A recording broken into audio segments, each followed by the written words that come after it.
31 maj ka shënuar përmbylljen e muajit kushtuar zojës së Këshillit të Mirë, pajtores së Shqipërisë.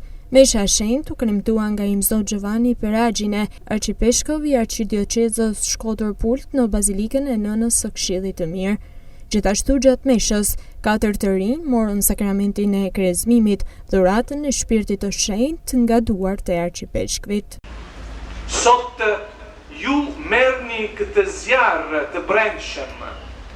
Nuk është diçka abstrakte, por një forcë e gjallë që mund t'ju jap guxim në momentet e vështira, gëzim në ditën e errta, dashuri aty ku ka ftofsi. Mos e fikni këtë zjarr, o mos e lejoni që tjerët ju fikni këtë zjarr.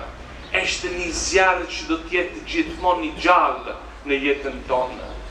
Por është një zjarr që duhet ta ushqejmë vazhdimisht. Mos mendoni që zjarr dashurin, zjarr shpirti i shenjtë që merrni sot ngelin atje. Kemi nevojë që këtë zjarr të ushqehet vazhdimisht. Zjarr ushqehet në jetën e bashkësisë, kur qëndrojmë njëri me tjetrin, kur bashkojmë si bashkësi, si komunitet për të kremtuar meshën e shenjtë, për të falendëruar Zotin.